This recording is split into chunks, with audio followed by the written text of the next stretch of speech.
Hola a todos, bienvenidos a esta mesa redonda virtual que vamos a hacer los integrantes del grupo de ventilación mecánica Avento, directamente desde México.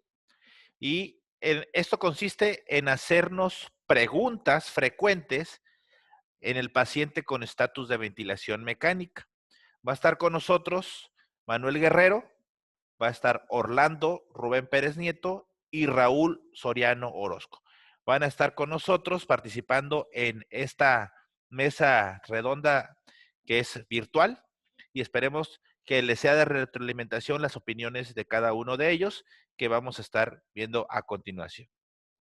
Bueno, la primera pregunta que nos surge a muchos cuando iniciamos la ventilación mecánica es programar por presión o programar por volumen. Si bien esto se refiere a las modalidades convencionales, es la que tiene impacto, lo que realmente ha demostrado que mejora la supervivencia de los pacientes con ventilación mecánica. Entonces, aquí yo le voy a preguntar, primero que todo, a Raúl Soriano. Tú, Raúl, ¿qué prefieres? ¿Por volumen o por presión la programación inicial en los pacientes? ¿Qué tal? Buenas noches a todos. Gracias por acompañarnos. Es importante siempre tener claro que el volumen es el que tiene impacto en mortalidad. ¿Por qué? Porque tenemos un control preciso del volumen corriente. Todos los artículos de investigación de SDRA siempre están programados por volumen, siempre. Entonces, ¿por qué? Porque esta modalidad es simple, es una modalidad que tiene precisión para el control de volumen corriente y sobre todo que puede llegar a generar un impacto en la mortalidad, que son los volúmenes corrientes protectores. Tres pacientes o tres tipos de pacientes, siempre volumen, se lo sugiero siempre. El paciente con SDRA, porque nos permite controlar el volumen corriente de 4 a 6 mililitros, paciente neurocrítico para un control de CO2 y paciente con patología obstructiva crítica, aquel paciente que está haciendo atrapamiento aéreo. Esos tres pacientes, siempre volumen. Otras patologías que no tengan afección pulmonar grave, puede manejarse con presión sin problema, pero siempre esos tres, volumen. Gracias. Eso que comenta Raúl es bien importante. No estamos peleados con que se programe de forma inicial y se dé un seguimiento a programación por presión. Simplemente, como bien lo comenta, es mucho más sencillo programar por volumen. Se tiene cierta ventaja en ciertos grupos de pacientes que ya comentó y pues debido a eso es la forma más sencilla y más común de programación. O sea, de hecho, también mis pacientes casi todos tienen programación por volumen. Y ahora bien, en el transquirúrgico, Manuel Guerrero, que es también anestesiólogo, ¿qué opinión nos tienes, Manuel? De- Así como mencionaron, ¿no? Dividir dos tipos de pacientes durante el perioperatorio. Antes la evaluación preoperatoria, si tenemos oportunidad. En el transanestésico, yo recomiendo por volumen. La mayoría de las guías, el doctor Pablo Pelosi, que es de los que más escribe, él habla sobre la recomendación del volumen, es más fácil de manejar. Sin embargo, no estamos peleados y no es alguna contraindicación, lo que esté proscrito el manejarlo por presión. Nada más hay que garantizar que el volumen que debo de obtener, ¿no? Mido mi paciente, saco el volumen que debe de tener, 480, y se voy a poner por presión que me genere ese volumen corriente. Vigilar mucho mi CO2, mi pH y garantizar las presiones de protección pulmonar. Con lo personal, les recomiendo el volumen. Hay más literatura que respalda este comentario y creo que estamos más familiarizados durante todo el perioperatorio, ¿no? Antes, en urgencias, en quirófano y posteriormente a donde vaya a egresar. Muy bien, perfecto. Sí, pues casi todos tenemos como que el mismo concepto. ¿Algo más que quieras agregar, Orlando? Voy a decir como siempre dice el que no tiene ni idea de nada. Hay que individualizar. No, ahí les va. Pueden programar como se les dé la gana, pero háganlo de la forma más segura. Si ustedes programan por volumen, ya dijo el doctor Raúl cuáles pacientes se recomienda por volumen, tienen que verificar las presiones pulmonares que se generen. Por ejemplo, la presión máxima que esté menos de 35, la presión meseta que esté menos de 30 a 25, por ejemplo. Eso es lo que hay que cuidar. Y si programan por presión, tienen que vigilar muy de cerca qué volúmenes corrientes están generando. Al principio, cuando el paciente está completamente sedado, por ejemplo, pueden ventilarlo por presión sin tanto problema, pero el problema es cuando empieza a despertar, los volúmenes se van a incrementar muchísimo. O si el paciente se le empieza a tapar el tubo, por ejemplo, hoy en la mañana sucedió esa situación con un paciente con COVID, estaba controlado por presión, empezó a bajar el volumen corriente poco a poco, nadie se dio cuenta de nada porque no sonó ninguna alarma y era porque el tubo se le estaba tapando por completo y acabó en un recambio de un tubo. Entonces pueden programar como se les dé la gana, pero siempre bien pegados al paciente, que las metas de volumen estén bien marcadas si lo programan por presión y que las metas de presiones estén igual bien marcadas si lo programan por volumen. Y de hecho esta imagen que vemos aquí son dos caminos a tomar, por presión y por volumen, pero al final de cuentas, atrás de este cerro, pues al final de cuentas lo que quieres controlar es un volumen tidal, que justamente es eso, la presión busca cierto volumen y el volumen, pues ya ahí te ahorras un paso, ¿verdad? Te vas directamente al volumen corriente neto que vas a meter a los pulmones del paciente. Entonces, bueno, esa es una de las principales preguntas. Ahora sí que se lo resumo, que es, pues casi todos preferimos por volumen, pero no estamos peleados a que programen por presión. Ahora bien, la siguiente pregunta importante que muchos nos hacemos, ¿volumen tidal o volumen corriente de 500 cc para todos? Esta es una pregunta que nos hacemos. ¿Por qué?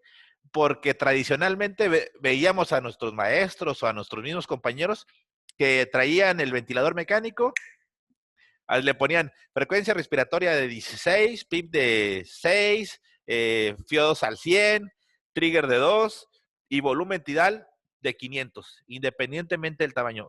Quiero aquí hacer una aclaración que pues el volumen tidal o volumen corriente son los mililitros que metemos a los pulmones en cada inspiración, y esto pues sería muy burdo hacer o poner 500 mililitros de volumen tidal para todos. Ahorita vamos a ver por qué con la opinión de cada uno de ellos. ¿Qué opinas acerca de esto, Raúl? Sí, el sistema respiratorio, los pulmones, tiene una propiedad que es la distensibilidad, que son cambios de volumen, nos van a generar cambios de presión. Y eso es importante tomarlo en cuenta porque si el paciente no tiene patología respiratoria, seguramente va a tolerar esos 500 mililitros, pero si el paciente tiene una distensibilidad disminuida o afectada, ese volumen corriente, que son 500 mililitros, seguramente me va a generar una presión pulmonar que no solamente no me va a proteger, sino va a dañar un tejido sano. Entonces, en conclusión, primero tendríamos que situarnos si mi paciente tiene o no tiene patología respiratoria. Si tiene una patología respiratoria, sí es restrictiva, es decir, un SDRA. Si esto es así, el volumen corriente no es el objetivo, son las presiones pulmonares que generan ese volumen corriente. Lo que puede ser protector para un paciente, deja de serlo para otro que tiene una distensibilidad alterada o muy disminuida. Entonces, ahora sí, como dice Orlando, hay que individualizar al paciente, pero en base a su patología respiratoria. Si es un SDRA, hay que ser estrictos para cuidar las presiones pulmonares. Presión meseta, driving pressure, las principales. Eso es bien importante lo que comenta Raúl. Es hasta poético, ¿eh? Es hasta poético. Dicen, no importa el volumen, importan las presiones pulmonares que le generas. Y eso es efectivamente. O sea, actualmente ya está muy sabido que no vamos a poner un volumen tidal acorde al peso del paciente o como dice aquí, el 500 para todos. Eso sería inadecuado. Tenemos que sacar el peso ideal o el peso predicho y en base a eso calcularle los mililitros que le vamos a colocar a cada paciente. Manuel, ¿en quirófano es algo diferente? ¿Es algo similar? ¿Cómo se guían ustedes para el volumen tidal en este grupo de pacientes? Aquí se presta perfecto, ¿no? Para esta pregunta, quirófano. Hay una tradición, incluso los anestesiólogos llegaron a poner 10, 12 mililitros por kilo tradicionalmente en la imagen de la anestesia y analgesia del 2019, que se ve un ventilador y cómo ha ido disminuyendo y adaptándose el volumen tidal con base en las necesidades del paciente. Número 1, como mencionó Raúl, patología pulmonar o no patología pulmonar. 2, escala de severidad, que en los anestesiólogos es la escala de la ASA, ¿no? Si el paciente no tiene patología pulmonar, ASA 1, ASA 2, ASA 3, ese paciente tranquilamente puede tolerar 8 mililitros por kilo, incluso si caigo yo, una apendicectomía laparoscópica, hasta 10 mililitros por kilo, ¿no? Estoy acostumbrado a volúmenes tidales altos, un paciente sea deportista, maratonista aquí en la Ciudad de México, versus otro paciente con patología pulmonar, ¿no? O un paciente con ventilación pulmonar, esos se van a manejar con un volumen tidal más restrictivo, 6, 8 por kilo, o un SDRA perioperatorio, ¿no? Entonces, tenemos dos grupos de pacientes con base en la escala de severidad y su patología pulmonar. Pero tradicionalmente se reciben ASA 1, ASA 2, ASA 3, y estos pacientes pueden tolerar 8 a 10 mililitros por kilo sin ningún problema, siempre fijándonos en las presiones pulmonares de protección que debemos de tener. Eso que maneja Manuel es muy claro, es muy importante. O sea, pacientes, por decirlo de una forma muy burda, pacientes con pulmones inflamados, hay que ser más restrictivos porque poco volumen le va a generar muchas presiones. Entonces, actualmente 4 a 8, casi siempre en promedio iniciamos con 6 mililitros por kilo de peso predicho, ¿de acuerdo? Y si no tiene patología pulmonar, cualquier otra cosa, por ejemplo, neurocrítico, obstrucción de vía aérea, EPOC, que no tenga exacerbación, etcétera, ahí sí, ahí nos podemos ir, como bien lo dice Manuel, desde 6 hasta 10 mililitros por kilo de peso ideal, en promedio casi siempre 8. Tampoco hay que estar con el miedo de ponerle volúmenes tidales, entre comillas, altos, porque no lo son, porque son pulmones con una buena propiedad de distensibilidad o de compliance. ¿Qué opinas, Orlando, de esto? Pues desde el 2018 y inclusive este año han salido artículos que hablan de volúmenes corrientes intermedios, que son los de 10 por kilo. Poner un volumen corriente a cualquier paciente de 8 a 10 por kilo, si no tiene patología pulmonar restrictiva, o sea, no tiene SDRA, por ejemplo, no le va a pasar absolutamente nada e incluso puede favorecer que no se hagan atelectasias. Ponerle un volumen corriente muy bajo, por ejemplo, 6 por kilo, a un paciente tendiente a atelectasias es más fácil que las haga comparado con 8 a 10. Un paciente con EPOC, por ejemplo, es mejor ponerle volúmenes de 8 a 10, a lo mejor 8.5 por kilo, 9 por kilo, porque ellos tienen un volumen pulmonar más grande. Entonces, se recomienda, obviamente, también hasta para evitar inclusive la disnea en estos pacientes que se encuentran intubados. Y también en la situación que ya comentaron, por ejemplo, Manuel, entre un paciente que tenga un problema, por ejemplo, laparoscópico, también es muy tendiente a atelectasias, entonces a lo mejor sí se prefiere que le pongan un volumen corriente inclusive más alto, 8 a 10 por kilo. Nada más, mucho cuidado con los volúmenes corrientes intermedios en SDRA. Ahí sí, volumen corriente bajo, como dicen por ahí, hay que individualizar. Otra vez.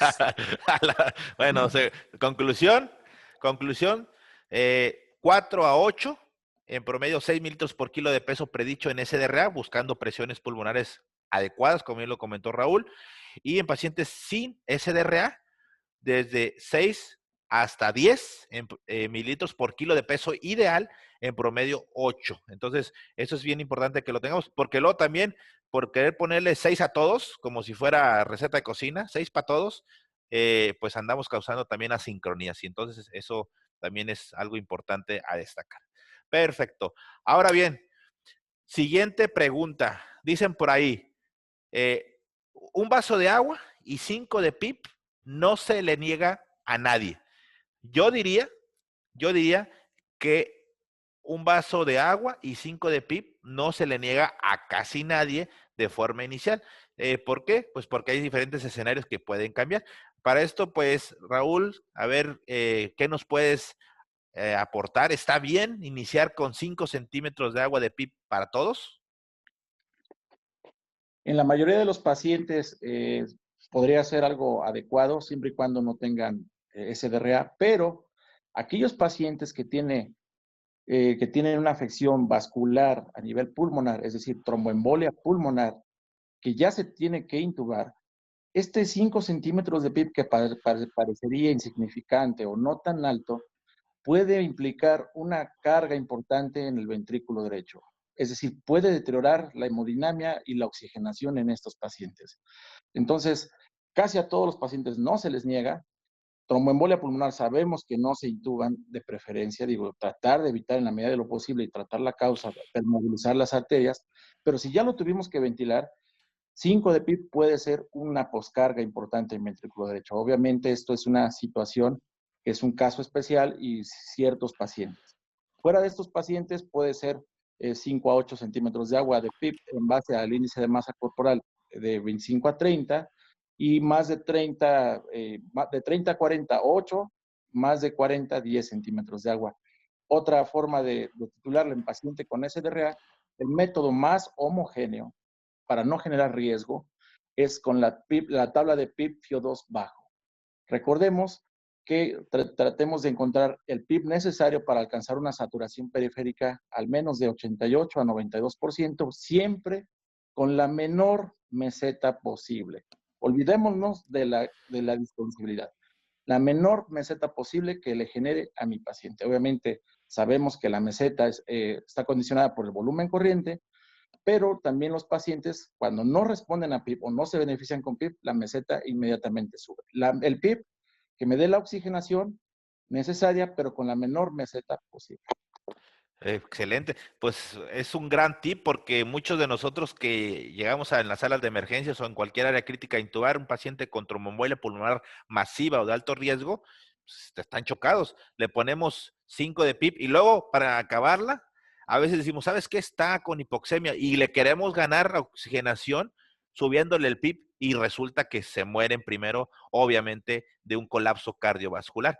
Y aquí sí quisiera agregar un tip, otro tip importante, que es tratar de evitar intubar a los pacientes con tromboembolia pulmonar masiva y también, aquí agrego, tratar de evitar intubar a los pacientes con neumotórax. O si se intuban, tienen que resolver o drenarse rápidamente ese neumotórax, porque si no se va a hacer atención y pues va a colapsar el paciente y va a ser paro cardíaco. Entonces, esos pacientes hay que tratar de intubarlos, de evitar intubarlos, ¿de acuerdo? Muy bien.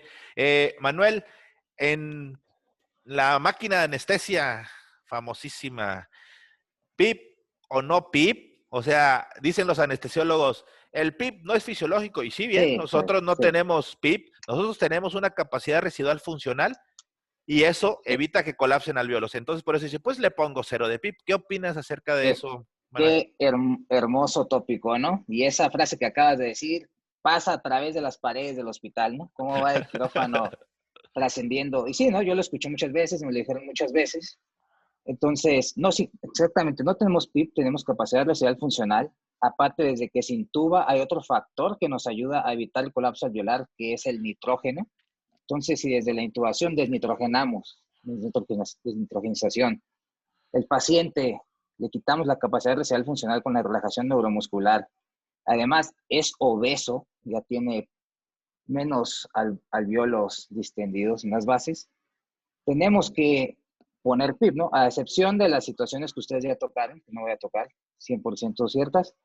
5 de PIB se me hace bastante adecuado para un paciente no obeso, totalmente. El paciente hay distintos protocolos de artículos que dicen pacientes con obesidad grado 1, ponles 5 a 8 de PIB, 8 a 10. Lo que nos queda claro es que mientras más obesidad tengan, mayor PIB van a requerir, ¿no? Ya está el estudio PROVIS de Paolo Pelosi, están distintos protocolos y además, otro punto a tocar, ¿no? La cirugía metabólica, la cirugía bariátrica, un paciente obeso, tenerlo con 0 de PIB, la telectasia es una complicación peroperatoria bastante común, ¿no? 5 de PIB en quirófano, exceptuando esas situaciones que mencionaron, un paciente de normo peso, normo IMC, a mayor obesidad, mayor PIB, ¿no? Ya si se quiere pelear a alguien, no, que no 8, que 1.10, no nos vamos a pelear. Si estamos obeso, más PIB, paciente laparoscópico, sinceramente ocupa PIB, se pierde la relajación, evitar desnitrogenización, quitarle el apoyo al paciente, ¿no? No ser un matasanos, ¿no? Ya tiene recursos el paciente para protegerse y evitar. Eso que mencionas es bien importante. Luego salen de quirófano y requieren oxígeno, pero ¿por qué requieren oxígeno? Pues porque les pusieron FIO2 al 100% por más de una hora y porque no le pusieron PIB, así que hay un colapso alveolar bien importante. Orlando, ¿algunas otras situaciones y qué otra opinión tienes acerca de el PIB de forma inicial? Pero el paciente en forma inicial, un paciente con choque hemorrágico, aguas con ponerle mucho PIP, inclusive a veces 5 de PIP puede ser mucho para su propio retorno venoso, entonces mucho cuidado ahí, pongan ponerle 2 o 3 centímetros de agua de PIP, o inclusive quitarle el PIP. A mí no me importa que un paciente con choque hipovolémico, no me importan sus pulmones, me importa que el paciente siga vivo, preferimos hemodinamia antes que ventilación, y ya que se para el sangrado, ya podemos el PIP que nosotros queramos. Ahora, como dice Manuel, pacientes obesos pueden requerir más nivel de PIP.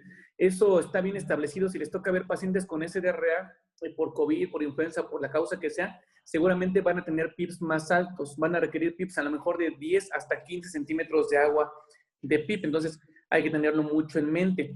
Y también los pacientes que están en transquirúrgico han hecho muchos estudios comparativos de 4 centímetros de agua contra 12 centímetros de agua, por ejemplo, y no hay beneficio. Ni hay beneficio si le titulan el PIP, por ejemplo, después de operarlo para ver si se abren más alveolos, tampoco hay beneficio. Con 4 o 5 centímetros de agua que le pongan al paciente durante la operación, también no le va a pasar absolutamente nada. Entonces, acaba también de salir un artículo hace 2 meses en el que desafortunadamente, independientemente del nivel de PIP que le pongan a un paciente grave, no va a modificar la mortalidad. A veces, si al paciente le ponemos 10 de PIP comparado contra el de 15 de PIP y comparados contra el de 5 de PIP, la mortalidad no se va a ver modificada por el PIP. Sí, la oxigenación, obviamente, un PIP óptimo puede oxigenar más al paciente, pero que eso le vaya a salvar la vida es otra cosa diferente. Hay que individualizar. Excelente. Entonces, en conclusión, un PIP de 5 no se le niega a casi nadie, pero como bien comenta entonces Raúl, tromboembolia pulmonar, hay que poner CIP, 0 de PIP. Hemorragia, a lo mejor 2, 3 de PIP o 0, como dice Orlando. Y los obesos con una IMC más de 30, 8 directamente, más de 10 de PIB, aquellos que tengan más de 40 de IMC, eso es importante a destacar. Y como dice Orlando, conjunto la opinión de Raúl, que es en SDRA el PIB mínimo para generarle una saturación de 88 a 92 a 94, pero que no sobrepase las presiones pulmonares, meta que estamos requiriendo. Y puede ser de 5 a 15, ¿no? Una observación nada más. El día de ayer salió un artículo nuevo en el Critical Care en el que si nosotros no tenemos ninguna herramienta para verificar cuál es el mejor PIP para un paciente con SDRA grave, pónganle 12. La mayoría de pacientes, más del 50% de pacientes se beneficia con 12 de PIP. Eso es bien importante, porque tampoco mucho PIP va a causar un beneficio y mucho PIP, más de 15, 17 de PIP, sí puede pegarle directamente al ventrículo derecho y colapsarlo, causar una disfunción de ventrículo derecho y colapsar cardiovascularmente. Entonces, en conclusión, la hemodinamia está siempre por encima de lo respiratorio. Dicen por ahí, los pulmones como amigos son los mejores, pero los pulmones y el corazón como amigos son los mejores, pero como enemigos son los peores. Entonces, hemodinamia sobre respiración o respiratorio. Ahora sí, yo les puse aquí, esperen, pero ¿cómo lo intubo? Ya estamos hablando de volumen o presión, cuánto de PIP, cuánto de volumen tidal, pero dicen por ahí, para programar un ventilador mecánico en un paciente, pues primero hay que tener paciente. Entonces, aquí hay varios escenarios. Sin lugar a dudas, la vía aérea crash, o sea, una vía aérea emergente, la requerirá aquel paciente que está agónico, que está en paro respiratorio o que está en paro cardíaco. Ese paciente pues no necesita nada para meterle un tubo, ¿verdad? O sea, no necesitas que le quites la conciencia ni que lo lleves a paro respiratorio farmacológico porque ya lo está. Entonces, lo que tienes que hacer es colocarle un tubo orotraqueal lo más rápido posible. Anestesia es otro punto y aparte, ellos intuban un poco más programado, ¿verdad? Una intubación orotraqueal, algunos le llaman asistida por fármacos o retardada. Hay varios nombres que donde un paciente pues con estómago vacío, un ayuno suficiente, pues se programa para una cirugía y lo intuban con cierta calma, cierta tranquilidad, poco a poco le disminuyen el estado de alerta y poco a poco le quitan la función respiratoria y pues le realizan la intubación orotraqueal. Pero, ¿qué opinión tienes para los pacientes críticos? Aquí voy a empezar con Manuel Guerrero, que es el anestesiólogo. ¿Qué opinión tienes? ¿Cómo intubar a estos pacientes? Siempre digo, hay rotantes de anestesia en la terapia, ¿no? Y cuando vamos a intubar al piso les digo, ¿cuánto?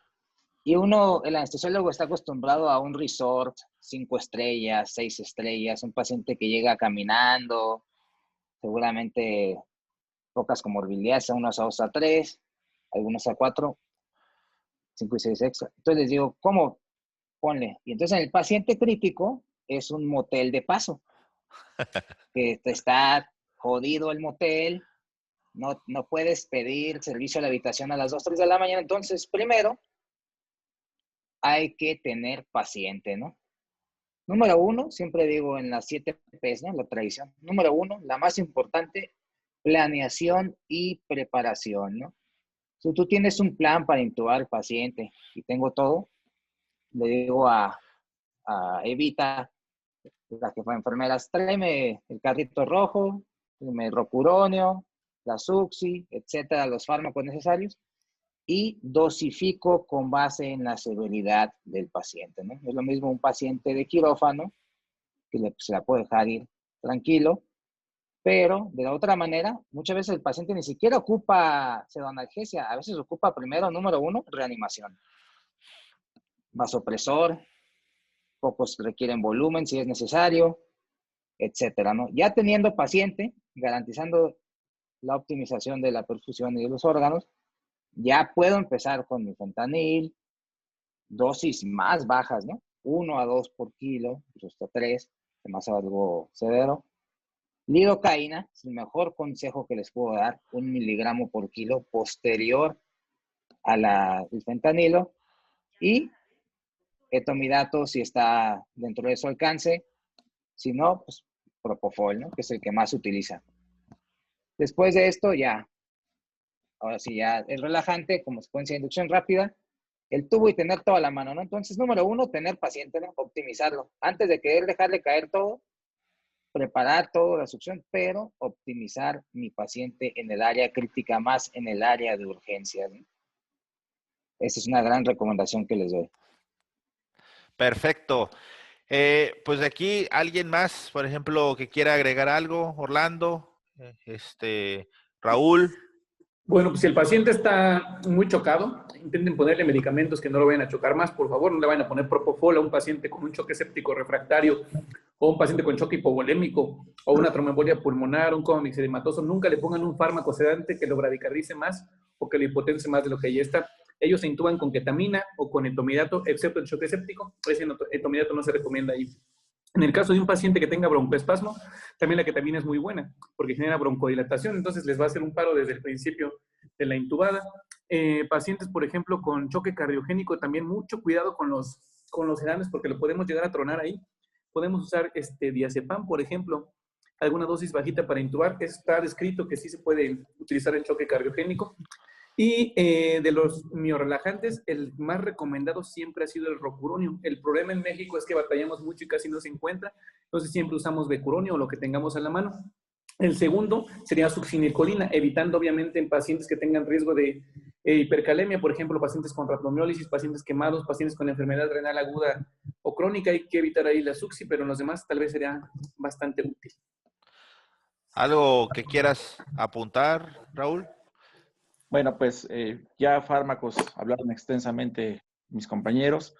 Quiero que se lleven 2 conceptos siempre en el día a día. Estos conceptos van a salvar muchas vidas en su sala de urgencias, en la guardia, que son vía aérea fisiológicamente difícil, ¿sí? Eso es lo primero que tienen que pensar. Aquel paciente que en la inducción se me puede parar o se me puede chocar más. Siempre es lo primero. La hemodinamia manda. Hay que tener paciente. Y luego, la vía aérea anatómicamente difícil, que siempre, una vía aérea siempre es una aventura. Entonces, no sabemos lo que nos vamos a encontrar. Eso les va a ayudar a resolver muchos problemas y a prevenirlos. Muchas gracias. Es todo mi comentario. Perfecto, ¿no? Pues gran tip, efectivamente, porque luego nos preocupamos por la vía aérea difícil anatómica y andamos viendo, está previstamente difícil y todas las mediciones, o una vía aérea difícil anatómica imprevista ya al momento de hacer la laringoscopía, pero pues al final de cuentas eso es algo importante a destacar. A Orlando. Nada más se me olvida, como otro tip agregado, se recomienda intubar a todos los pacientes a 30 grados de elevación de cabecera. para evitar por lo menos el 50% de fallos a la intubación. Y si son pacientes obesos, se tienen que intubar semisentados. Esa es la mayor recomendación también que se tiene que dar. A veces una cosa tan sencilla como acomodar al paciente nos puede echar a perder todo. Sí, el hecho de poner al paciente en rampa, una rampa mexicana, le digo yo, ¿no? Porque nada más pones el semifowler, te garantiza 60 segundos menos de apnea, según Gupta, para los pacientes bariátricos, ¿no? Que son los que tienen más complicaciones en la vía aérea difícil anatómica. Aquí sí es bien importante, una vez que haya la preparación, como dice Manuel, que se reanima el paciente hemodinámicamente, que exista una oxigenación, hay que entrar a una secuencia farmacológica de inducción, una secuencia farmacológica que te lleve, uno, a premedicarlo, que no tenga dolor el paciente, dos, a inducirlo, es decir, a quitarle la conciencia, pero el inductor no te va a quitar por completo la mecánica respiratoria, por lo tanto es correcto relajar al paciente o bloquear neuromuscularmente. Entonces es premedicación, una inducción y la relajación neuromuscular para que el paciente quede ahora sí en un paro respiratorio y la adecuada colocación, la adecuada alineación de los ejes y la colocación del tubo orotraqueal. Manuel. Y otro tópico, la oxigenación. La meta no es llevarlos al 110% con FiO2 al 100%. Puede estar el paciente con sus puntitas y si está saturando al 94, 96, 98%, con eso así lo dejo, ¿no? Esa tradición de que a todos los zambuceo y a todos les pongo FiO2 al 100, no hay que cambiar ese paradigma. Si el paciente está cómodo con las puntas nasales, así lo dejo para la secuencia rápida, ¿no? O hay que individualizar. Ajá, o incluso en la máquina de anestesia, le haces la oxigenación, no preoxigenación, con FiO2 al 50% y no hay ningún problema, ¿no? Claro, y hablar de secuencia de inducción rápida es hablar de un mundo y por eso tenemos un artículo que se llama Secuencia de inducción rápida en paciente crítico del Acta Colombiana de Cuidado Intensivo de 2019, donde viene mucho más extenso todo esto, pero esta charla es, pues, si se dan cuenta, para darles tips específicos. Entonces, en traducción, reanime al paciente crítico, primero que esté óptimo hemodinámicamente, para que entre a la secuencia de inducción rápida, premedique, induzca y relaje neuromuscularmente y coloque adecuadamente el tubo orotraqueal y verifique que esté bien para entonces sí poder ventilarlo de forma adecuada. Esa es la cuarta pregunta. Y la última pregunta de esta sesión, que es ¿a quién sedar profundamente? O sea, dicen por ahí, el paciente con ventilación mecánica debe estar sedado profundamente. Y eso en la actualidad no es algo correcto. Ventilación mecánica no es sinónimo de sedación profunda. Ventilación mecánica es sinónimo de una analgesia adecuada. Para empezar, Raúl, ¿qué opinas acerca de esto?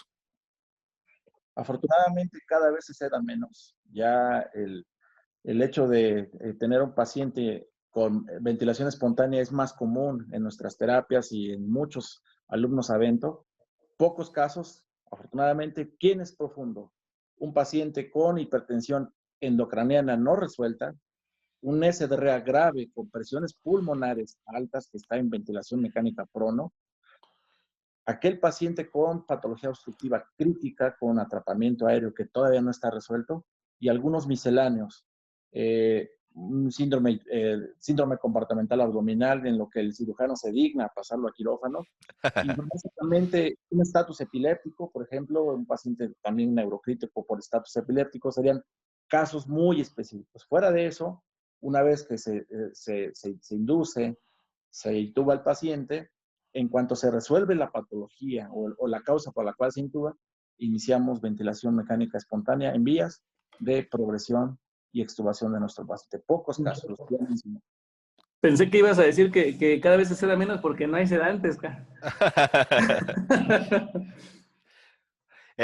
Manuel, bueno, y también transquirúrgico, ¿no? De preferencia que se mantengan con buena sedación, si no se les va a mover. Sí, además de los tópicos que dijo Raúl, en anestesia pues hay que mantenerlos con analgesia adecuada. El mundo ideal es tener el índice biespectral, BIS, 45 a 60, 40 a 60, y una buena relajación neuromuscular dependiendo de la patología transquirúrgica, ¿no?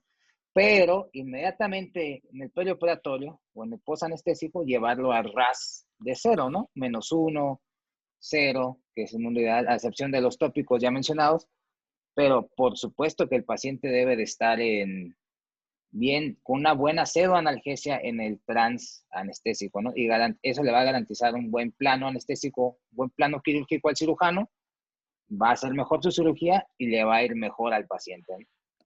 Orlando. Pues nada más les voy a decir con qué se tienen que sedar los pacientes en el mundo ideal, como por ahí dice Manuel. En la última guía que salió de sedación en los pacientes graves, por ejemplo con SDRA, los pacientes se recomienda que se seden con propofol y dexmedetomidina. Si requieren relajación neuromuscular, se recomienda que sea con cisatracurio. Eso es lo que se recomienda, esos 3 fármacos, dexme, propo y cisa. Si no tienen eso, usen lo que tengan, pues. Pueden usar ketamina para sedar a los pacientes, pierdan el miedo a la ketamina en infusión. Es un muy buen fármaco que es analgésico y que es hipnótico sedante, entonces es muy buen medicamento. El que sí les voy a pedir de favor que no usen, excepto cuando no haya otra cosa, es midazolam. No lo usen, es el único que está así fuera de las recomendaciones. El uso del midazolam se asocia a más días de hospitalización, a más días de ventilación mecánica, a más delirium, a más efectos adversos. No lo usen de rutina, por amor de Dios, y es el que más usan en todos lados. Eso hay que quitárnoslo de la cabeza. El midazolam solamente en caso de último recurso. Y algo también importante es, como dice Raúl, o sea, paciente con SDRA severo, sobre todo aquellos con PAFI menos de 150, un paciente con atrapamiento aéreo por un broncoespasmo, un neurocrítico con pique elevada, traumática o no traumática, un estatus epiléptico o suprarrefractario, o pacientes con un tórax inestable o un síndrome comportamental abdominal, hay que sedarlo profundamente, e inclusive en algunos casos pensar relajar o adyuvar con un relajante o bloqueador neuromuscular. Si sus pacientes salen de esto, piense seriamente en que no debe estar sedado profundamente. Y como dice Orlando, los ideales son los que se mencionaron, pero pues hay que hacerlo mejor con lo que se tiene, no con lo que no se tiene, y también siempre dejar una analgesia asegurada, a lo mejor dosis bajas de fentanil o de algún opioide, paracetamol, magnesio, y coadyuvarlo con sedantes que tengan efectos analgésicos, como lo mencionó Orlando, dexmedetomidina, ketamina, que también tienen esos efectos. ¿Algo más, alguien que quiera agregar acerca de esto o en general? Sí, ya acercándose más al RAS de 0 o -1, debemos pensar en la pseudoanalgesia, a pesar que desde quirófano debe de tener una analgesia multimodal, ¿no? Distintas variantes de cómo abordar el dolor, porque el dolor puede crear asincronías, más distancia hospitalaria, que el paciente deambule menos. Entonces, un buen control del dolor, buen control puede ser con paracetamol y con tramadol, así, sencillo. No estamos pidiendo nada ostentoso. Entonces, el buen paracetamol, tan despreciado muchas veces, hace milagros. Entonces, ese es mi mejor amigo en la terapia. Y en quirófano también. Hashtag, Esa me lo copió a mí. hashtag paracetamol. ¿Algo más? Nada más, Digo, siempre analgesia bien establecida. Pregúntenle al paciente si le duele cuando ya empiece a despertar. Pregúntenle, no se esperen a que haga taquicardia, a que haga hipertensión. Siempre pregúntenle, oiga, ¿tiene alguna molestia? Porque a veces le puede doler la espalda y no sabemos, y hay que acomodarlo o algo. Ok, perfecto. Entonces, yo sé que hay muchas otras preguntas, muchas otras situaciones que nos enfrentamos día a día para el paciente con ventilación mecánica, pero quisimos escoger estas que son de las más solicitadas, de las más preguntadas tal cual. Pero en conclusión, recordemos algo. No olvidar que la ventilación mecánica es solamente de soporte. El ventilador mecánico no cura a nadie, pero sí debemos de darle el soporte adecuado, buscando unas metas de CO2, metas de oxígeno y también metas de presiones pulmonares. Así que esa es la conclusión que le podemos dar. Hasta aquí llegamos con este tópico. Un abrazo y algo nada más, palabras para despedir. Manuel. Mientras más metas, mejor, ¿no? Ya como dijo el Eder, por supuesto, ¿no? Y como los 5 tópicos que tocamos, ¿no? Siempre estamos abiertos a cualquier pregunta en las redes sociales donde nos encuentren. Vamos a estar ahí disponibles para ustedes. No hay ningún problema, ¿no? Raúl. Protejan a sus pacientes, no lo ceden de forma inadecuada, analicen día a día si el paciente tiene que estar sedado, tiene que estar intubado, y en cuanto se descuide el paciente y la condición lo permita, traten de progresarlos. Muchas gracias. Orlando. Hay que individualizar. No, se encarga. No, nada más una frase del doctor Raúl, que es la que voy a decir para cerrar, que es: la ventilación mecánica protectora es un derecho. Entonces no hay que quitarle ese derecho al paciente porque si no la va a pagar caro. Saludos a todos. Gracias por la invitación. Muchas gracias y recuerda que en ventilación mecánica Avento tenemos mucho entrenamiento para ustedes en nuestras redes sociales, Facebook, Ventilación Mecánica Avento, www.siemprevirtual.com, cursos online, y en nuestro canal de YouTube, Entrenamiento en Áreas Críticas. Hasta la próxima.